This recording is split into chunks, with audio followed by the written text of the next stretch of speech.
Anambra State Governor Soludo slashes penalty for traffic offenders. Stakeholders discuss pressing issues relating to water resource management. State federal government urged to take proactive measures to avert flood disasters. And on the foreign scene, India joins League of Nations landing vehicles safely on Moon. Before the news in detail, here is a special message. Governor Chukwuma Soludo has come for a total turnaround, maintenance of the Anambra State economy and the promotion of core Igbo values. Let's give him maximum support for the task ahead. Good morning and welcome to the news at 7. My name is Chidimma Orangwa. The governor of Anambra State, Professor Chukwuma Soludo, has announced drastic reduction in the fine payable by traffic offenders to 5,000 naira only, starting from today, 5th September 2023. The governor made this announcement during his quarterly chat with India Anambra on Anambra Broadcasting Service, OCA. The Government House correspondent, Valentine Mbadu, filed this report, taken from here. The governor made the announcement while responding to issues regarding the activities of Anambra State Road Traffic Management Agency and noted that the agency is designed for law and order on Anambra roads. He said that the new fine is to ease the challenges people face pending when all the roads are completely marked to enable road users know exactly what is obtainable and the punishment involved. He noted that the official amount for each offense and the payment system will be made public at the time to avoid unlawful extortion of motorists and warned against paying cash to anyone. He also said that the system will ensure zero tolerance for bribery and warned that any officer caught will be seriously dealt with. Governor Soludo emphasized that government is about making life seamless for the people and not otherwise, and promised adequate training and retraining of officers for effective service delivery. The governor, who noted that he has the knowledge that people pay different amounts as fines depending on the offense committed, noted that the flat rate of 5,000 naira will help reduce misunderstanding and advised India Anambra to always be law-abiding and commended the men of Anambra State Traffic Management Agency for their commitment towards ensuring free flow of traffic on Anambra roads. One abuse. It is that abuse that gets attention. We are going to mark all the streets, all the places, and even this arrow negotiate the direction in Aga forward.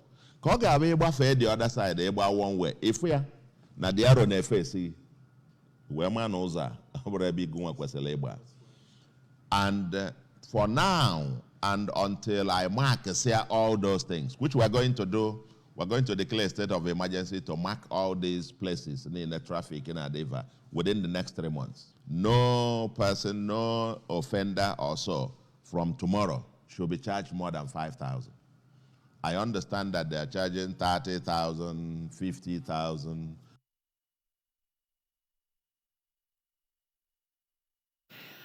In a concerted effort to address the challenges and tap the opportunities within the water resources sector, the National Water Resource Capacity Building Network Southeast Center, Nnamdi Azikiwe University, Awka, in collaboration with the Federal Ministry of Water Resources, has organized a sensitization meeting. During the event, key stakeholders such including the Anambra, Imo, Enugu, and Abia State Commissioners for Water Resources, governmental bodies, non-governmental organizations, and the academia converged to discuss pressing issues related to water resource management. Onyinye Agobeze was there and reports. Anambra State Commissioner of Power and Water Resources, Mr. Julius Chukwuemeka, commended the progress made by the growing commitment towards ensuring water security for present and future generations by the center, as he reiterated the government's commitment to supporting initiatives that enhance water resource sustainability. He emphasized the need for continued collaboration between all relevant sectors in the Southeast to address water-related challenges comprehensively. Very qualitative one. I believe if the entire Southeast will key into the programs the center has for the Southeast, I believe one will have will get issue of institutionalizing water resources in the southeast. In his opening remarks, the Director, National Water Resource Capacity Building Network Southeast Center, Dr. Ima Ezenwaji, said the meeting was to underscore the importance of providing enough capacity for sector operators aimed at achieving Sustainable Development Goals 6, 1 and 2 by 2030 and adopting integrated and innovative approaches to effectively manage water resources. Each state is now given the empowerment, so to say, to go and audit whatever water problems they have and bring up, so that we as a research institution, this is an university, we can now begin to look at each and every one of them and see how we can help the states. In addition, the Deputy Director, National Water Resource Capacity Building Network Southeast, Professor Norbert Ajewu, said the center is doing well as he noted few programs lined up, such as short courses that will commence on the 21st September 2023. Southeast Regional Water Conference dated for October 11th to 13th as part of efforts aimed at ensuring that the water, sanitation and hygiene sector operators in the Southeast is properly sustained. In Oka, I am Onyinye Agubeze reporting for ABS News. Ajali community in Orumba North local government area recorded a remarkable milestone in the ancestral and contemporary history of the town by the joyous reception given to their traditional ruler, Eze Augustine Nwangu, to be known as Eze Ohazurume VII. The event, which culminated into the 2023 Otute Ajali Festival, attracted members of the 4 villages that make up Ajali community, political appointees, as well as front and well-wishers. Queen Aniwogo completes the story.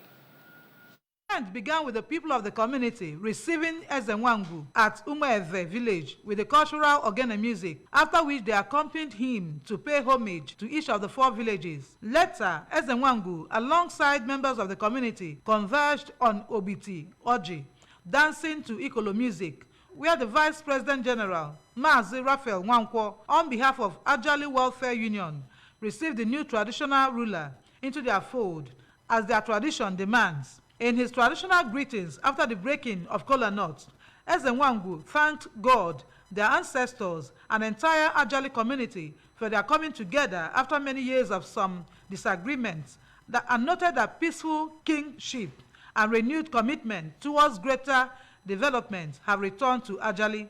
He thanked Governor Chukwuma Soludo for the government's recognition and certification of his position and responsibilities as the Eze, the seventh of Ajali.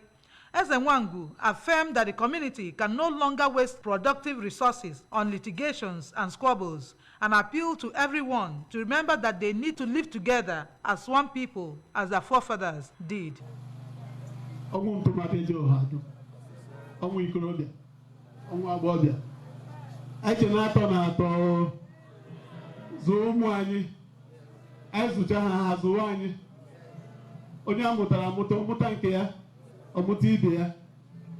For the administrative advisor to the Eze, Dr. Chika Eni, Ajali has been without a traditional ruler for over 18 years, and noted that with the ascension of Eze Nwangu to the throne, Ezeship in Ajali has now been defined. In his remarks, the member representing Orumba North in the Anambra State House of Assembly, Honorable Paul Obo, the event is a wonderful day for Ajali community home and abroad, as they have brought peace back home, and called on aggrieved members of the community to sheath their swords and come together to support the new traditional ruler. The Transition Committee Chairman of Orumba North Council Area, Mr. Ogochukwu Ekweme, congratulated the new traditional ruler and urged other communities in the council area to tow the path of dialogue and peace in resolving communal issues, even as he said that peace engenders progress and development.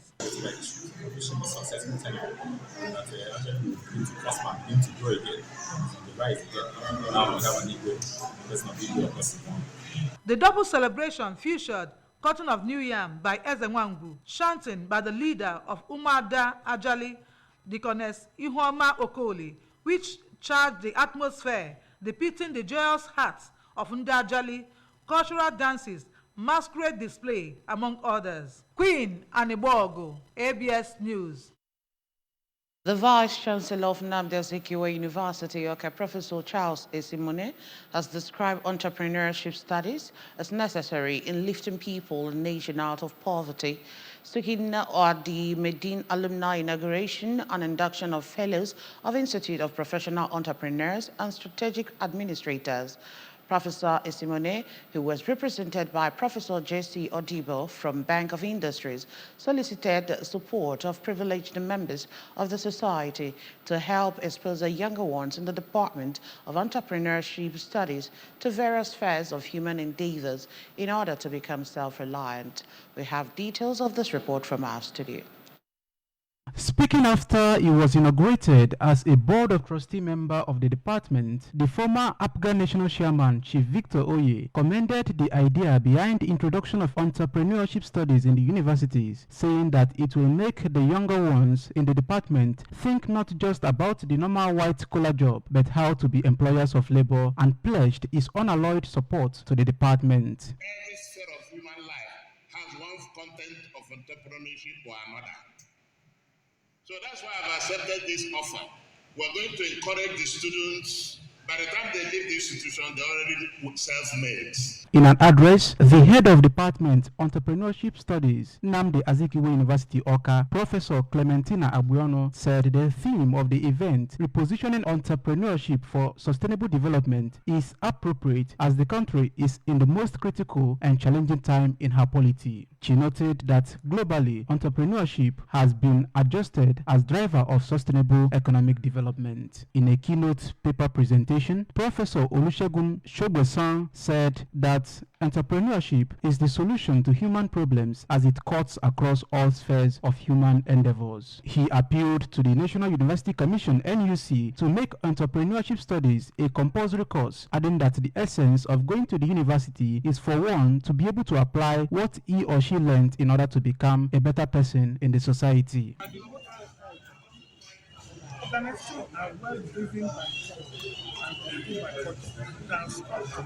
Also in an address, the Entrepreneurship Alumni President, Comrade Chiagozie Urezu, noted the need to harness the power of entrepreneurship for sustainable and inclusive growth in today's dynamic world. He commended the partnership between the Department of Entrepreneurship Studies and Institute of Professional Entrepreneurs and Strategic Administrators, and noted their commitment to equip students with the knowledge, skill, and mindset necessary to overcome challenges. The event featured inauguration of Entrepreneurship Studies Department Alumni Association, members of Board of Trustees, award presentations, among others. Ekulobia, situated in Aguata local government area, radiated with a profound sense of heritage and unity over the weekend as the community gathered at its township stadium to mark this year's Yam Festival. The occasion was significant as it symbolized peace and unity after more than a decade of crisis in the community. Correspondent Emmanuel Chiwata is our guide.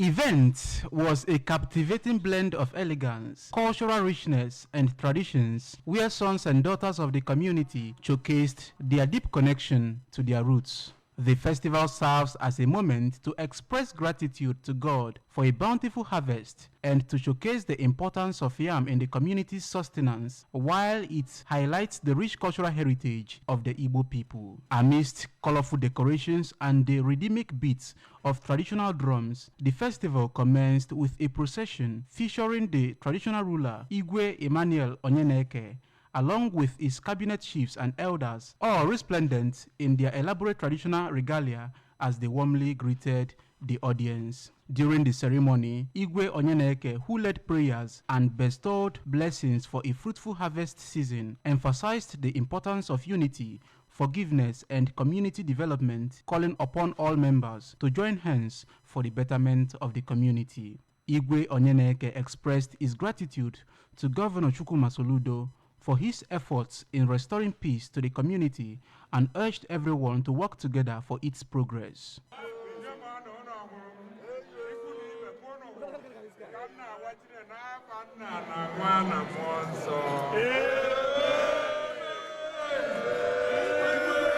The President General of the town, Chief Azubike Ezechukwu, highlighted the significance of this year's New Yam Festival, emphasizing that it marks a momentous return after over a decade of absence in Ekulobia, describing it as an occasion to celebrate brotherhood and the restoration of peace in the town. Key community figures, including Chief Titus Anabogo and Nze Pius Okafor, along with Mr. Sunday Okeke, chairman of the planning committee, expressed their enthusiasm for the event, seeing it as a valuable contribution to fostering brotherhood, while extending gratitude to Governor Soludo for his developmental efforts in Ekulobia. The significance of this one is that for about 10 years, we have not come together like this.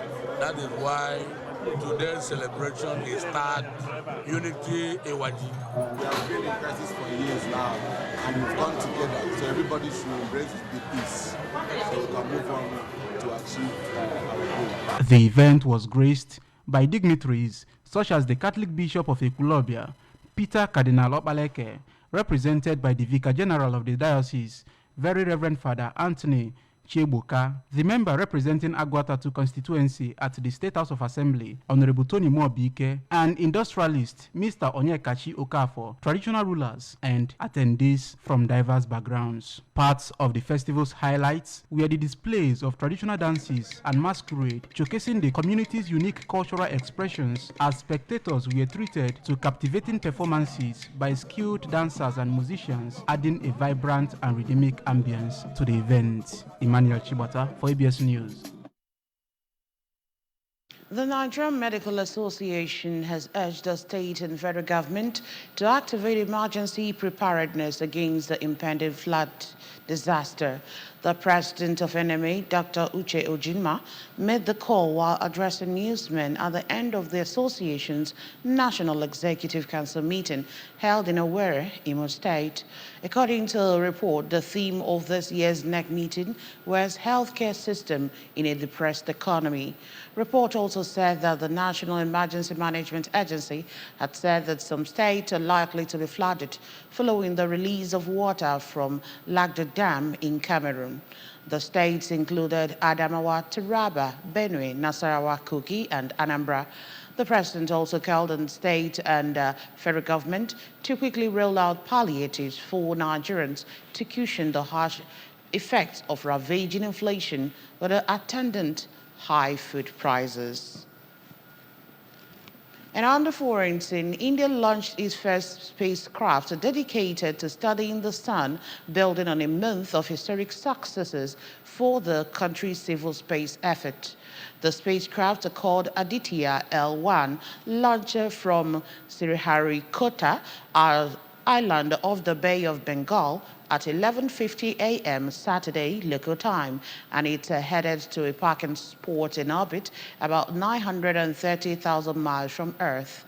The successful liftoff of Aditya L1 comes less than 2 weeks after India's space agency, the India Space Research Organization, made history by landing its Chandrayaan-3 spacecraft on the lunar surface.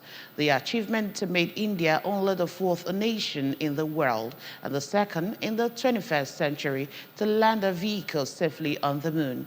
This mission is expected to conclude next week. Over now to sports. Sports Development Minister John Owan Eno has said that the federal government might pull down the National Stadium in Surulere, Lagos, to rebuild and bring it to a functional state. Owan Eno, who had earlier said he would go ahead with the planned concession of the facility, noted that the government would only take the path that would breathe life into the nearly moribund edifice. The National Stadium, which was built in 1972 ahead of the All-African Games in 1973, has not functioned effectively for over 15 years due to poor maintenance of the facilities. The immediate past sports minister, Sunday Dare, through his Adopt a Facility program, was able to secure a private sector government partnership that saw Chief Adebutu Kessington fixing the tartan tracks, the football pitch, and the scoreboard. Speaking at a meeting with stakeholders in Lagos on Friday, Owaneno said he had been forced to give a second thought to the planned concessioning given the state of the facility, adding, however, the government will take the best possible option. The minister said that he is taking on a sports sector that is in its worst shape. Remember that you can follow news and programs on ABS from many parts of the world by liking our Facebook page. Follow us at Anambra Broadcasting Service. Subscribe to our YouTube page at ABS Television Oka. Follow us on Twitter at ABS Radio TV and on Instagram at ABS Radio TV. You can also log on to our website at www.absradiotv.com. The main points again. Anambra State Governor Soludo has slashed the penalty for traffic offenders. Stakeholders have discussed pressing issues relating to water resource management. State, federal government have been urged to take proactive measures to avert flood disasters. And we also told you on the forums in that India has joined League of Nations landing vehicles safely on Moon. Remember that Governor Chukwuma Soludo has come for a total turnaround, maintenance of the Anambra State economy, and promotion of core Igbo values. Let's give him maximum support for the task ahead. And that's it on the news at 7. Many thanks for joining us. My name is Chidimma Orangwa. Good morning.